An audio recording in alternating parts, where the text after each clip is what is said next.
오늘은 성령 강림절 주일 저녁입니다. 그리고 또 5월의 마지막 날이기도 합니다. 여러 가지 의미가 겹치는 시간이에요. 그래서 뭔가 좀 더 우리에게 용기가 되고 힘이 되는 말씀들을 우리가 읽고 또 이젠 봄이 지나죠. 3, 4, 5월이 지나고 6월 이제 여름이 시작되는 어쩌면 아주 여러 가지 변화의 시절인데 오늘 우리에게 주시는 말씀은 좀 딱딱하고 어쩌면 뭐라 그래야 될까요? 그렇게 크게 은혜가 되지 않는 말씀들을 우리 앞에 주셨습니다. 하지만 그래도 이 말씀 앞에 우리를 세우셔서 우리에게 깨닫게 하시는 바와 그리고 또 우리를 인도하시는 주의 음성이 우리 가운데 들릴 것을 믿습니다. 오늘 우리가 읽은 본문 8절부터 16절까지 말씀은요, 바울이 세 종류의 사람들을 구분을 해요. 그래서 세 그룹으로 나눠서요, 세 그룹에게 하나님의 명령, 어떤 경우에는 명령이 아니라 주의 말씀이 아니다, 그러니 내가 너에게 전하는 지혜다, 권도다라고 하시는 방식으로 이 세 그룹에게 메시지를 전합니다. 이 세 그룹이 뭐죠? 세 그룹의 사람들이 궁금해하는 바가 있어요. 그리고 이 세 그룹의 사람들이 어찌 해야 될지에 대해서 고린도 교회 안에서도 왈가왈부 말이 오고 갑니다. 거기에 대해서 바울이 고린도 교회에게 지침을 내리는 겁니다. 그 지침은 어떤 거는 이건 주의 말씀이다 하면서 더 무겁게, 어떤 것은 이건 주의 명령은 아니다 라고 하면서 조금은 가볍게, 하지만 지침을 주는 것은 멈추지 않습니다. 우리가 모든 것에 대해서 모든 대답을 다 가질 수는 없고요. 그리고 모든 것에 대해서 주님의 명령이 무엇인지 분명히 아는 것은 굉장히 어렵습니다. 왜냐하면 어제 우리 목사님들 두 분이 이제는 목사님이 되셨죠. 전도사 신분으로 마지막 선서처럼 서약을 하면서 여기 성경 말씀이 우리의 믿음과 삶에 있어서 기준이 되고 표준이 된다는 것, 거기에 대해서 예라고 대답했어요. 목사님들만 아니고 우리도 마찬가지입니다. 성경이 우리의 신앙과 삶의 기준 그리고 표준이 된다고 우리가 고백을 하죠. 그런데 이 성경 안에 우리의 삶의 모든 상황들이 다 담겨 있지는 않습니다. 그래서 조금은 추론을 해야 될 때도 있고 이 의미를 어떻게 적용해야 될까 고민해야 되는 일들도 생깁니다. 오늘 여기 고린도전서에서 바울이 이 결혼과 관련돼서 세 부류의 사람들에게 지침을 나눠주는데, 어떤 건 하나님의 명령으로 분명하게, 왜 예수님도 그렇게 가르치셨기 때문이에요. 하지만 상황이 예기치 않았던, 아니면 이 말씀 안에서 이미 다루지 않은 상황들, 그 상황들에 대해서는 바울이 갖고 있는 신학적인 이해와 그리고 목회적인 경험들을 통해서 가장 좋은 것을 이 고린도 교회 사람들에게 전합니다. 그러니 우리도 마찬가지예요. 모든 질문들에 대해서 성경에 100% 확실한 답이 다 있을 거라고 생각하는 건 조금 어리석습니다. 성경이 100% 확신하는 답이 있지는 않은 그런 상황들이 있어요. 하지만 그 상황에서 어떻게 우리가 삶의 지침을 정할 건지, 여기서 어떤 것이 가장 좋고 선한 건지, 거기에 대해서 고민하는 것은 믿음의 사람들이, 특별히 말씀을 가르치는 사람들이 더 책임 있게 그 길을 찾아야 합니다. 목사들이 찾아야 돼요. 그리고 또 부모들이 찾아야 돼요. 앞선 세대들이 삶의 경험과 그리고 하나님의 말씀에 대한 깊은 숙고로 지침을 줄 수 있어야 됩니다. 그리고 그 지침에 대해서는 과도하게 자기가 하나님의 명령이 100%가 아님에도 불구하고 하나님의 명령인 것처럼 그렇게 확신으로 전할 수는 없어요. 100%가 아니라면 100%가 아니라고 말하면 됩니다. 이건 주의 명령이 아니라 내가 너희에게 사랑으로 권하는 거다. 내 모든 경험과 내 기도의 결과 이렇게 하는 게 좋겠다라고 전하면 돼요.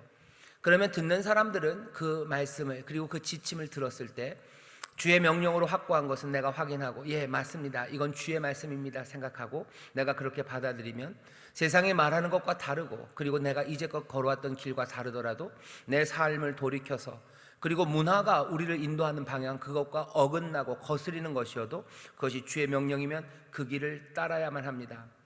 그것이 순종의 길이에요. 그리고 그 순종을 가로막는 여러 가지 자갈밭들, 그리고 여러 가지 넘어지게 하는 장애물들을 성령께서 제하여 주신다고 오늘 낮에 설교에서 제가 말씀을 좀 전했었습니다. 하지만 때로는 100%가 아니어도 지혜로 전하는 말씀이 있어요. 그 말들은 신앙의 연장자들, 그리고 우리가 존중하는 이들, 그들의 말을 조금은 무겁게 여기면 좋겠어요. 세상에 있는 지혜와는 다르게 세상이 우리에게 권하는 것과 똑같은 비중으로 갖다 놓을 건 아닙니다. 부모를 공경하는 거예요. 믿음의 선배들을 공경합니다. 교회에서 가르치는 자로 세워놓은 이들, 그들이 어떤 때는 100%의 하나님의 뜻을 전할 수 있어요. 이건 100%다. 그건 따라가야 되죠. 하지만 그것이 아닌 것들이 있습니다. 가르치는 사람들은 속실직하게 그 얘기를 해주면 돼요. 하지만 듣는 이들은 이렇게 전한 말은 어차피 주의 명령이 아니고 이 사람의 지혜라면 니나 내나 하고 던져버릴 건 아닙니다. 세상의 지혜나 권도보다는 훨씬 더 무겁게 공경하는 마음으로 고려하고 그리고 받아들여 주는 것이, 대부분의 경우 받아들이는 것이 그게 지혜로운 길입니다. 고린도전서에서 바울이 때로는 명령이라고, 이건 주의 명령이다, 때로는 이건 주의 명령이 아니다라고 이야기할 때 주의 명령은 그대로 받아들이기를, 이게 주의 명령은 아니나 내가 너에게 전하는 사랑의 지침이다라고 얘기했을 때 바울도 고린도 교회가 이 말을 따르기를 바라고 있는 겁니다. 자, 세 그룹입니다. 어떻게 세 그룹으로 나누냐면요, 첫 번째 그룹은 8절부터 9절까지인데요 여기에 있는 사람들은 결혼을 한번 했다가 우리식으로 말하면 돌싱입니다. 돌싱 그러면 뭐가 조금 너무 가벼워요. 그러니 결혼해서 이제 다시 홀로 된 사람들입니다. 아니라고 생각하실 수 있어요. 왜냐하면 처음 시작에 혼인하지 아니한 자들과 및 과부들이라고, 혼인하지 아니한 사람들, 그렇죠? 그리고 과부들, 앞에 있는 혼인하지 아니한 사람들을요 총각 아니면 처녀들이라고 생각하시면 안 됩니다. 나중에 25절 이하에 특별히 결혼 안 한 남자에 대해서는 28절에 대해서 얘기해요.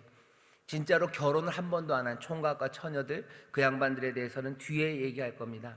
앞에 지금 8절에서 말하는 혼인하지 아니한 자들과 및 과부라고 두 쌍을 얘기했을 때요, 이 결혼하지 아니한 자들은 우리식으로 말하면 이게 참 좋은 말 아니에요. 호라비들이라고 얘기하시면 돼요. 결혼하다가 혼자 된 남자들, 결혼했다가 혼자 된 여자들에게 관한 이야기입니다. 아니 결혼하지 아니한 자들이라고 그러는데 목사님 그렇게 얘기하시면 어떡합니까? 라고 저한테 물으실 수 있어요. 제가 대답을 드리면, 여기 과부라는 말은요 헬라어로 과부라는 말이 있습니다.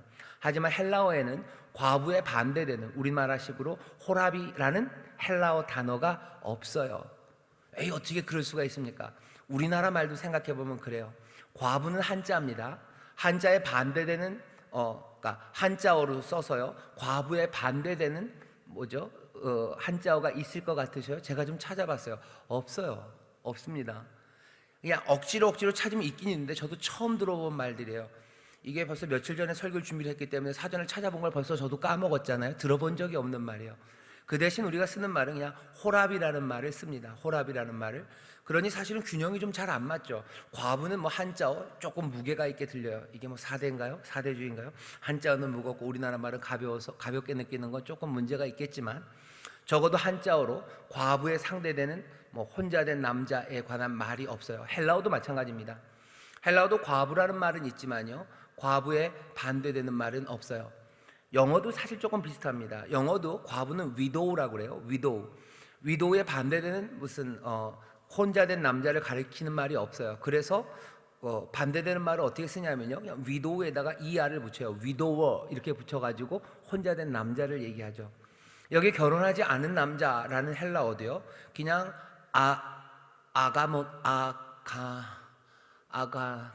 아가노스네요. 예, 아가노스 이렇게 씁니다. 아가노스, 여긴 복수니까 아가노이스일 거예요. 아가노이스. 이거는 가노스 아니면은 가미, 이게 결혼이라는 뜻이에요. 그래서 모노가미 그러면은 단혼이죠. 그냥 결혼이 하나 있는 거. 폴리가미 그러면요 결혼이 여러 개, 여러 개의 결혼이 있는 거예요. 폴리가미 그러면 일부 다처일 수도 있고요 일처 다부일 수도 있습니다. 결혼 관계가 여러 관계인 것을 폴리가미, 그리고 단혼, 결혼 관계가 하나만 있는 걸 모노가미, 가미라고 얘기해요. 가모스입니다. 가모스, 복수로 가모이스 이렇게 쓰면, 가모스의 아는 반대말이에요. 결혼이 아닌 사람들입니다. 아가 붙으면요 알파죠. 그 알파가 붙으면 아니라는 뜻이 돼요. 그게 아니다, 부정하는 뜻이 돼요. 결혼을 부정하는 말로 그냥 억지로 만든 말이에요. 아가모노이스 이렇게 써서 그냥 결혼에서 벗어난 사람이라는 뜻입니다. 또 어떻게 알아요? 여기 과부의 짝입니다. 그러니 여기 있는 결혼하지 아니한 자들은 결혼했다가 이제 결혼 관계가 없어진 혼자 된 남자들이라고 생각하시면 돼요. 혼자 된 남자들, 결혼했다 혼자 된 남자들, 결혼했다가 혼자 된 여자들에게 주는 가르침이 있어요. 그게 첫 번째입니다. 두 번째는 10절에서부터 11절까지 두 절이에요. 거기 두 절에는 결혼하고 있는 사람들이에요. 지금 결혼 관계에 있는 사람들에 관한 이야기입니다. 세 번째 12절부터 16절은 아주 특별한 경우예요.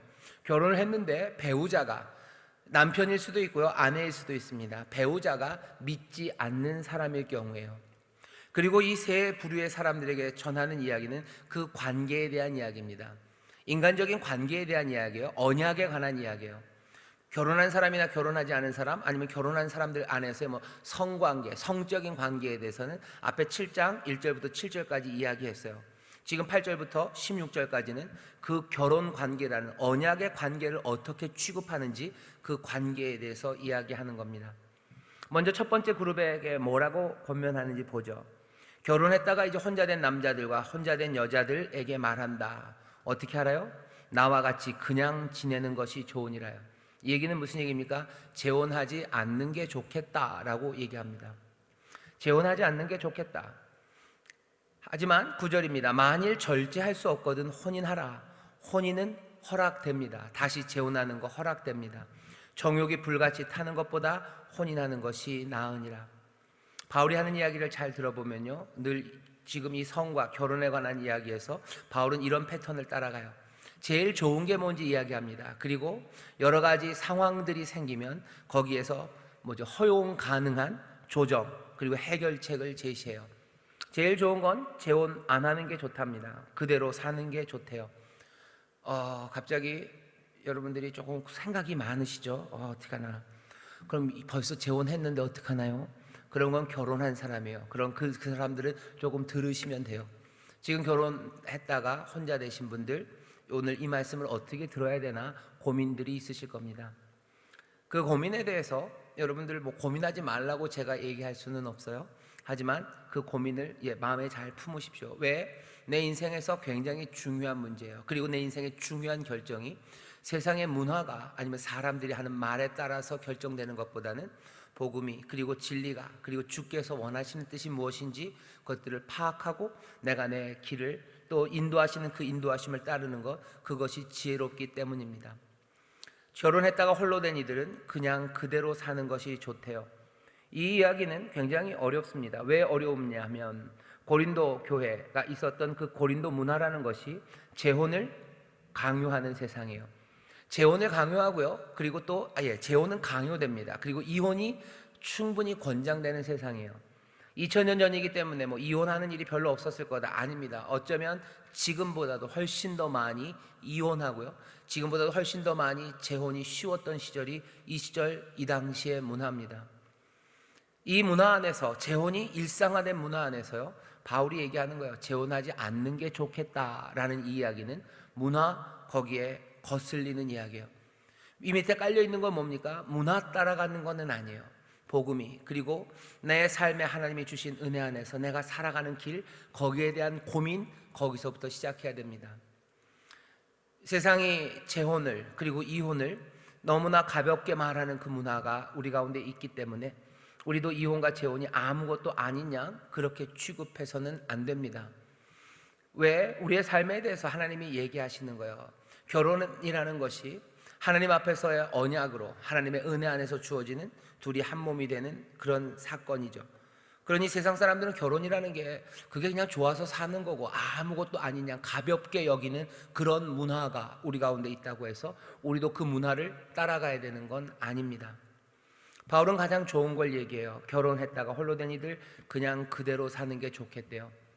왜 이게 가장 좋은 겁니까? 나중에 나오겠지만 하나님이 우리를 부르신 그대로, 어떻게 보면 굉장히 보수적인 입장이에요. 그리고 굉장히 지금 있는 현 상황에 대한 긍정 내지는 현 상황을 그대로 받아들이라고 요구하는 것 같습니다.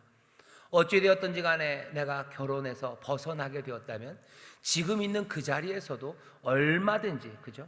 지금 있는 그 자리에서도 얼마든지 하나님의 은혜로 또 하나님의 인도하심 따라 복되게 살아갈 수 있다는 거예요. 사람들이 이 당시 이 문화에서 재혼을 꿈꾸는 건요, 자기의 신분 상승이에요. 아니면 자기의 경제적인 우위를 취하기 위해서, 경제적인 이득을 위해서, 아니면 뒤에 나온 것처럼 이 절제할 수 없는 성욕, 그것들이 만족되기 위해서 배우자가 있어야 되는 사람들, 여러 가지 욕망을 채우기 위해서 재혼을 합니다. 이 욕망을 채우는 거 왜 그런 거예요? 나를 행복하게 만든다는 거예요. 재혼은 나를 행복하게 만들 거예요. 내 욕망을, 내 바라는 바를 이 재혼이 충족시켜 주고요, 문화가 그것들을 부추기고 있어요. 바울이 얘기하고 싶어하는 건 이런 거죠. 너희들의 욕망을 채우려고 하는 거 행복을 위한 것인데, 정말로 복된 삶이 거기 네 욕망을 채우는 것으로 되는 것은 아니라는 거예요. 우리가 정말로 행복한 건 내 있는 그 자리에서 하나님의 은혜가 나를 부르신 그곳을 따라서 내가 걸어가는 것, 그것이 내 삶을 복되게 하는 것이지, 문화가 우리에게 말하는 것처럼 네 욕망을 채워라, 그걸 따라가는 방식의 재혼, 그것보다는 지금 너희가 어느 위치에 있든지 간에 주가 우리를 부르신 그 자리에서 은혜 따라 얼마든지 행복할 수 있다고, 주 안에서 행복할 수 있다고. 문화는 재혼을 행복의 길로 제시합니다. 그렇게 따져보면 지금 이 시절에, 우리가 살고 있는 이 시대에서 재혼이라는 것이 가벼워지고 많이 하고 있는데, 왜 재혼하는지를 보면 돼요. 우리는 왜 재혼합니까? 혼자 된 이들은 물어야 돼요. 왜 재혼합니까? 내 행복이 그것이기 때문에. 그래서 재혼을 재혼을 해야 된다는, 강박까지는 아니어도요, 그렇게 해야만 된다고 찾는 사람들을 보면 어쩔 수 없어요. 주님을 쫓는 그 일보다는 내 만족, 내 욕망을 채우기 위한 그 재혼의 길, 그것들을 마련하기 위해서 이리저리 살피게 됩니다. 그러기 위해서 어떤 좀 젊은 사람들은요, 자기 스펙을 쌓아가요. 여러 사람들을 만나기 시작해요. 그리고 그 삶이 주님을 따라가는 것, 그것과는 조금 다른 방식으로 삽니다. 사람들은 얘기하죠. 그래도 그렇게 사는 게 행복한 것 아닙니까? 복음과 그리고 바울은, 우리가 알고 있는 바는 분명해요. 우리는 처음서부터, 결혼의 문제만도 아닙니다. 우리는 처음서부터, 그리고 아주 근본적으로 그 나라와 그 의를 구하며 살아가는 사람이에요. 삶에 필요한 것들 아버지가 나를 채우실 겁니다. 재혼하는 사람들아, 묻는 거예요. 너희들은 왜 재혼하려고 하니? 재혼하지 않아도 얼마든지 하나님의 은혜 그리고 하나님의 복 주신 가운데 살아갈 수 있는데, 그렇다면 재혼하려고 애쓸 필요 없다는 거죠. 네가 있는 그곳에서 나와 같이 그냥 지내는 것이 가장 좋다라고 얘기합니다. 그게 가장 좋대요. 이 말은 그대로 우리가 받을 수 있는가입니다. 아직까지도 지금 여전히 뭐에 걸려 있어요? 제 생각엔 이거는 권도입니다. 명령은 아닌 것 같아요. 왜냐하면 그냥 지내는 것이 좋겠다라고 앞에 내가 이 말을 전하면 권도요, 명령은 아니다 라고 얘기를 하다가 이건 주의 명령이다 라고 하는 게 10절에서부터 시작됩니다. 그러니 지금 제가 하는 말은 100% 주의 명령이라고 듣기보다는 여기 주의 길을 따르는 그것 안에서 정말로 그 나라와 그 일을 구하는 것 안에서 아버지의 채우시는 그 기쁨을 맛보니까 똑같은 상황, 자기와 같은 상황에 있는 이들에게 전하는 거예요. 나도 혼자 되어서 살고 있지만 내가 주의 은혜로 살아가는데 아무 부족함이 없어요. 내게 부족함이 없다. 그러니 내 생각에는 너희도 나같이 산다면 부족함 없이 살 거다. 문화는 내 삶의 만족을 위해서, 안정을 위해서 재혼을 하라고 하지만 삶의 안정과 만족이 거기서 오는 건 아니더라 하는, 어쩌면 자기의 경험입니다. 그리고 목회의 경험입니다. 그리고 자기가 알고 있는 신학적인 어쩌면 확신입니다. 거기에 기반해서 여기 자기처럼 혼자 된 이들에게 가장 좋은 것을 얘기해요. 그 다음에 그게 어려운 상황이 있습니다. 우리의 연약함을 인정합니다. 연약함이라고 구태여 이름 붙일 필요는 없고요.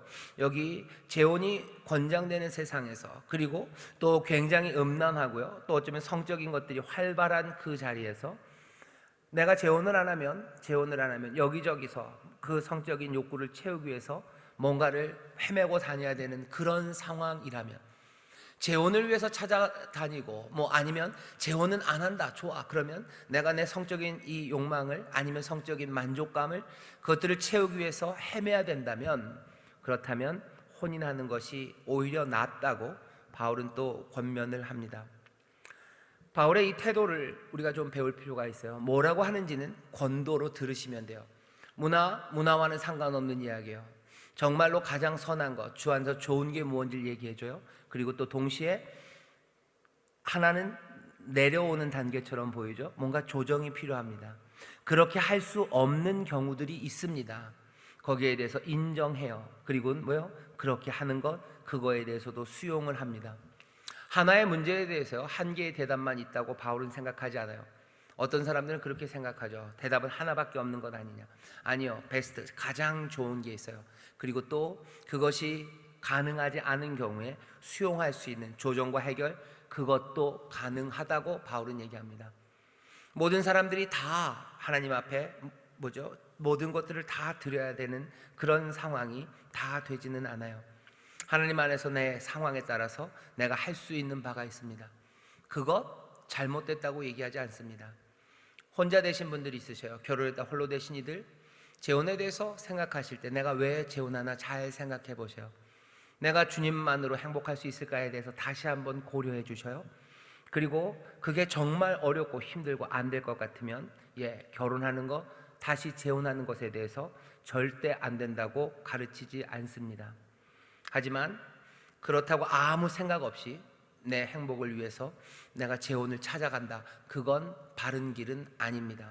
왜? 다른 모든 것들과 마찬가지요. 내 삶이 욕망을 따라 살아가고 내 삶의 안정을 향하여 걸어가는 삶이 아니기 때문입니다. 두 번째는 이 명령이라고 되어 있어요. 혼인한 자들에게는 10절입니다. 내가 명하노니 명하는 자는 내가 아니요 주시라요. 여기는 느낌이 훅 다릅니다. 앞에는 권도요, 명령이 아니다라고 하더니 10절에는 이건 명하는 이는 내가 아니다, 주가 하시는 명령이다. 훨씬 더 무겁게입니다. 결혼한 사람들에게는 아주 분명하고 간단하게 말합니다. 여자는 남자에게서 갈리지 말아라. 여자는 이혼하지 말아라. 마찬가지로 남편도 아내를 버리지 말아라 되어 있습니다. 이게 뭐예요? 이혼을 주도하지 말라는 거예요. 신명기 24장에 보면 이혼에 관한 그 가르침이, 율법의 가르침이 있습니다. 거기 보면 아예 그냥 이혼이라는 건 남자가 여자에게 이혼 증서를 줘서 보내는 상황만 이야기해요. 여자가 남자에게 이혼 증서를 주는 경우는 상상을 못합니다.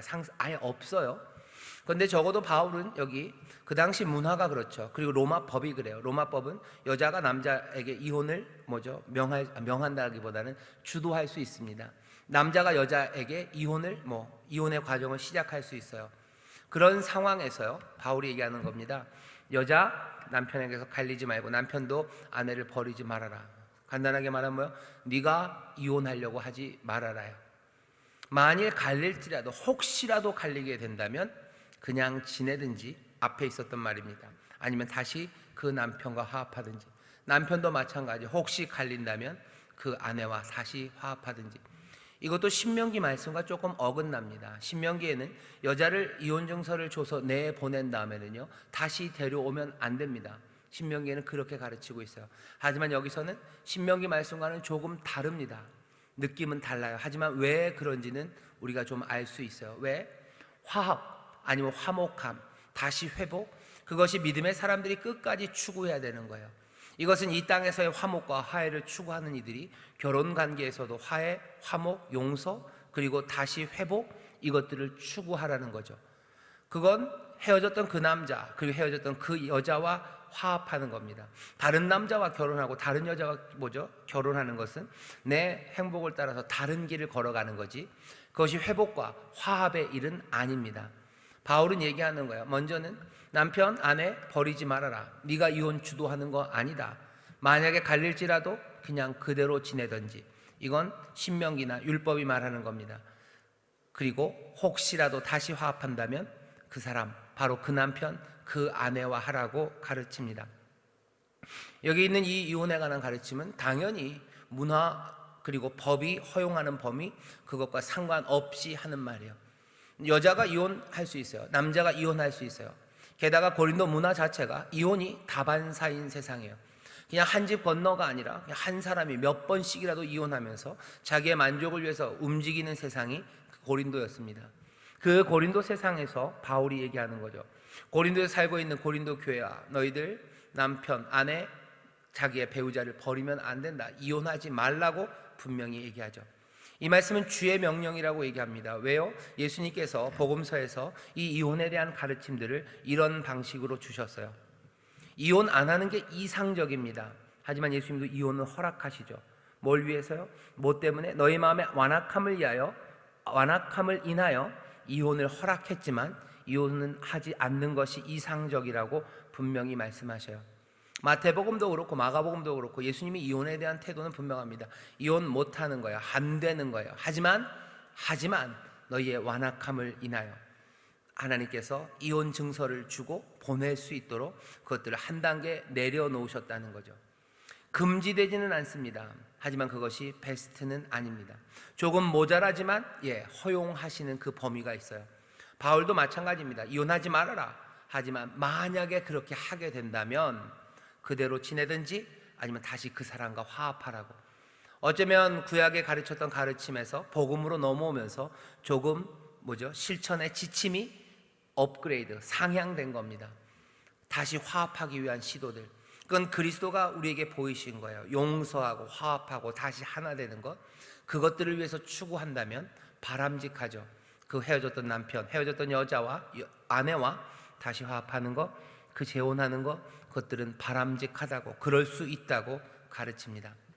세 번째 관계는 좀 특별해요. 그 남은 사람들에게 내가 말하노니, 다시 얘기하죠. 이는 주의 명령이 아니라. 이것도 또 권도입니다. 이렇게 생각했으면 좋겠다는 거예요. 만일 어떤 형제에게 믿지 아니하는 아내가 있어 남편과 함께 살기를 좋아하거든 저를 버리지 말며, 어떤 여자에게 믿지 아니하는 남편이 있어 아내와 함께 살기를 좋아하거든 그 남편을 버리지 말라요. 명령은 분명합니다. 믿지 않는 사람과 결혼을 하게 됐어요. 사실은 뒤에 바울이 너희들 믿는 사람과 결혼해라 라고 얘기합니다. 그런데 상황이 그런 상황보다는 이런 상황이 많죠. 부부로 벌써 결혼해서 살고 있는데요, 이제 복음이 막 시작된 겁니다. 그러니 남편이 먼저 아니면 아내가 먼저 그리스도의 복음을 받아들여요. 그래서 이젠 어떻게 된 거예요? 나는 믿지만 내 남편은, 아니면 나는 믿지만 내 아내는 믿지 않는 상황이 된 거예요. 자, 그러면 이제 갈라서야 되냐는 거죠. 꼭 그래야 됩니까? 이게 갈라서고 싶은 마음이 이들에게 있을 수밖에 없어요. 왜냐? 고린도에서 그리스도인으로 산다는 건요, 이건 삶의 모든 것들이 변하는 겁니다. 내 남편과 할 수 있는 게 별로 없어요. 내 남편이 살아가는 방식과 내가 살아가는 방식은 너무 달라져 버린 거예요.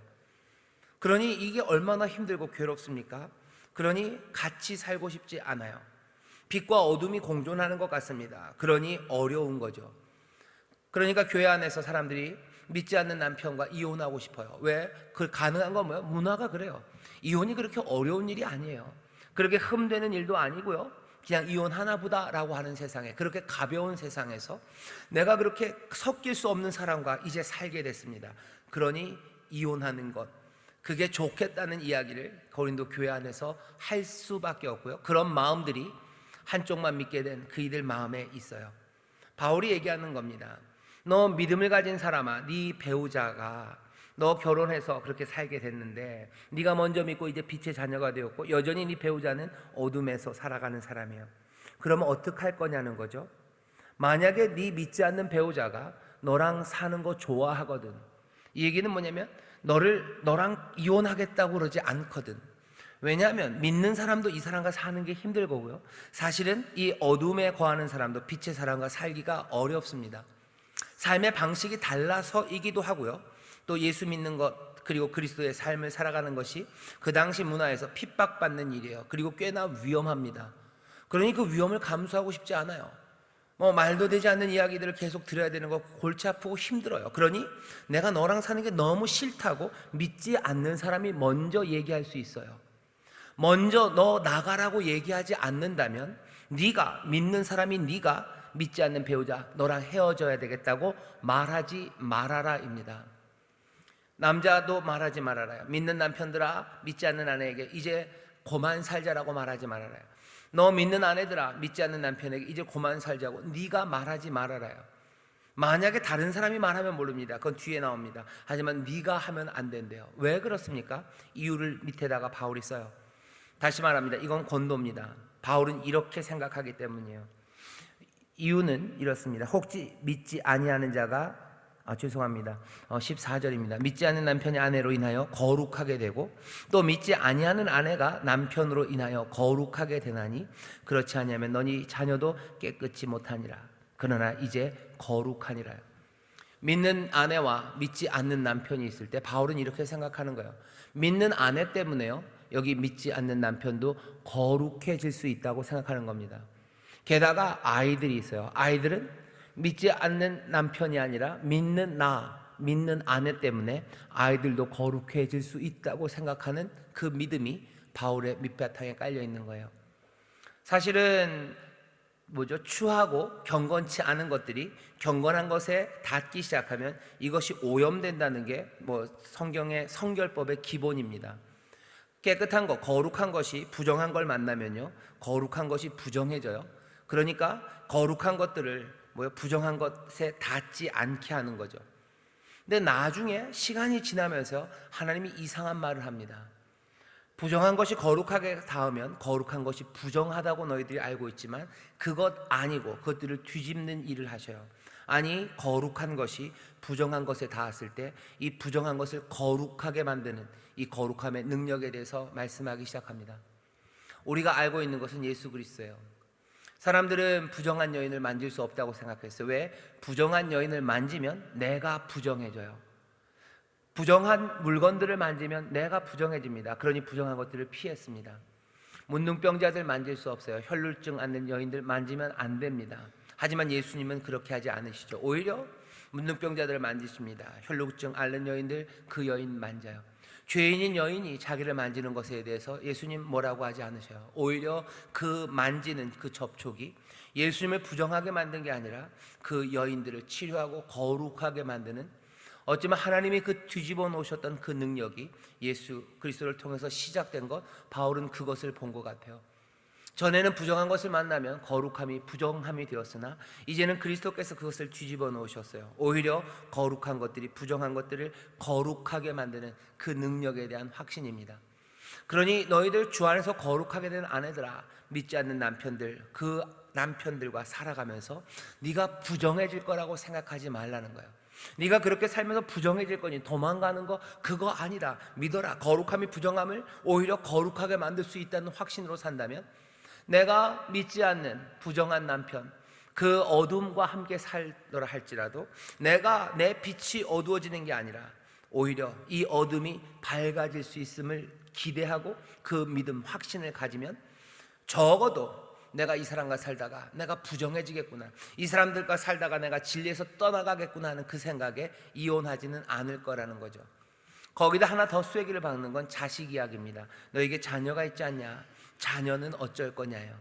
네가 거룩한 삶을 산다면 네가 네 자녀를 만지고 네가 네 자녀를 가르쳐야 이 자녀가 거룩해지지 않겠느냐. 그러니 믿지 않는 배우자와 살지라도 네가 먼저 도망가겠다고, 네가 먼저 떠나가겠다고, 나도 부정해지면 안 되니 이 삶이 나에게 물들어 올 거라고 그렇게 나약하게 생각하지 말아라라고 말하는 겁니다. 이건 이상적인 경우예요. 바울은 이 이상적인 경우를 놓치지 않습니다. 그리고 반대로 믿지 않는 사람이 이혼을 요구할 때가 있어요. 아마 그 상황이 더 많았을 겁니다. 혹 믿지 않냐는 자가 갈리거든 갈리게 해라. 믿지 않는 남편이 믿지 않는 아내가 이혼하라고 하자고 하면 이혼해라 얘기하는 거예요. 그것 때문에 묶이지 말아라요. 이것도 예수님이 하시는 말씀과는 좀 다릅니다. 예수님은 그런 상황에 대한 고려가 없었어요. 하나 된 사람이 나눌 수 없다 얘기하셨죠. 음행한 연고 없이는 갈릴 수 없다라고 얘기하셔요. 하지만 바울은 조금 다르게 얘기합니다. 믿지 않는 자가 갈리거든 갈리게 해라. 그거에 묶이지 말아라. 그거에 구속함 받지 말아라. 그리스도 안에서의 자유함으로 편하게 나와도 된다고 말합니다. 어쩌면 예수님의 가르침과는 좀 달라요. 그러니 주의 명령이라고 하는 대신에 이건 주의 명령은 아니다라고 얘기하는 거죠. 아마 주님이 얘기하셨던 그 상황에 있는 상황이 아닐 거예요. 하지만 자기가 고려해보고 내 경험에서 보았을 때 갈려나가겠다고, 이혼하겠다고 하는 것, 거기에 묶여서 그 결혼 관계에 묶여야 될 이유는 없다고 나가라고 얘기해요. 편하게 나가라. 그러나 그렇게 쉽게 생각하지는 말라는 거예요. 하나님 화평 중에서 너희를 부르셨느니라. 아내 된 자여 네가 남편을 구원하는지 어찌할 수 있으며 남편 된 자여 네가 내 아내를 구원할 수 있는지 어찌알랴. 믿지 않는 남편이 너 때문에 구원받을 가능성 여전히 있지 않니? 그렇다면 조금 더 기다려 볼 수도 있지 않겠니 하는 거예요. 화평 중에서 너희가 부르심 받았느니라. 화평을 위해서 부르심 받았다. 그러니 구원의 가능성은 여전히 있는데 이혼할 수 있어요. 거기에 묶일 건 아닙니다. 하지만 화평을 이루는 마음으로, 하나님의 구원을 이루는 마음으로 너 남편과 그 아니면 아내에게 복음과 구원으로 변화시킬 가능성, 그 가능성을 너무 쉽게 포기하지는 말라고. 갈라서자라고 말했을 때 대뜸 그냥 그래 잘됐다라고 나오는 것, 거기에 대해서는 다시 한번 생각해 보라고. 하나님이 하나 되게 하셨는데 여전히 구원의 가능성은 남아있는데 그것들에 대한 고려 없이 너무 빨리 이혼으로 나오지는 말라고 지금 바울이 이 믿음이 다른 두 배우자들 사이에서의 이혼에 대하여 그렇게 가르칩니다. 오늘 우리가 읽은 말씀이 그리스도인들이 생각할 수 있는 모든 결혼과 이혼과 재혼에 대한 가르침은 아닙니다. 성경 다른 곳에도 다른 권도와 또 주의 명령들이 있어요. 이것들을 다 종합적으로 다 섞어서 그것들을 다 고려하면 100% 주의 명령이다는 아니어도 그래도 믿음직한, 그리고 우리가 신뢰하고 따를 만한, 그리고 우리의 시대의 문화, 그리고 우리가 살아가는 형편과 상황, 이것들을 충분히 고려해서 지혜롭게 겸손하게 그리고 주의 명령에 신실하게 우리가 결혼과 이혼과 재혼에 대한 가르침들을 줄 수 있습니다. 때로는 100%가 아니어서 부족할 수도 있어요. 하지만 줄 수 있습니다. 여러분들 눈이 주세요라고 하시는 것 같아요. 오늘은 아닙니다. 시간이 없습니다. 나중에 한번 우리가 시간이 되고 아니면 뭐가 이야기를 하는 건 굉장히 어렵습니다. 아직도 이혼, 재혼 이런 문제가 드러내놓고 말하기가 어려워요. 저도 뭐가 조금 이분이 이혼하셨나 재혼하셨나 라는 거 확인하려면 그분에게 대뜸 물어보기가 어려워요. 그래서 조용히 물어보는 수밖에 없고요. 그냥 이런 건가 라고 할 수밖에 없을 만큼 조심스러운 부분입니다. 그리고 이 설교하고 나면요, 다 목사님들이 그래요. 이 설교 끝나고 이런 설교 주일날 하고 나면 전화 많이 온대요. 전화가 많이 온대요. 왜 그런 얘기를 하시냐고.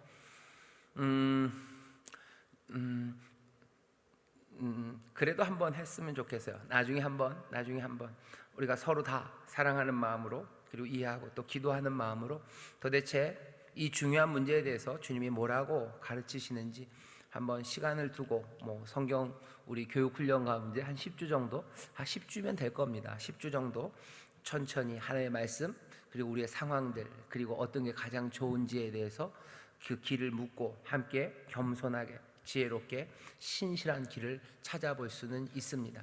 그건 나중에 그런 기회를 만들기로 하고, 오늘 말씀을 정리하면 이렇습니다.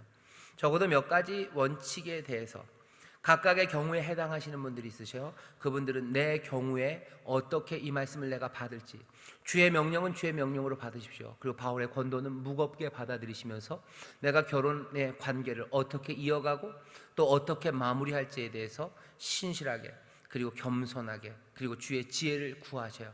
그것이 제일 중요합니다. 하지만 이 모든 경우들을 다 통틀어서 우리가 함께 이 말씀에 대해서, 이 말씀을 통하여 우리에게 주는 교훈은 문화와 복음이라고 제가 얘기해 놨어요. 문화가 시시각각으로 변합니다. 문화는 변하고요, 그리고 또 문화는 굉장히 힘이 셉니다.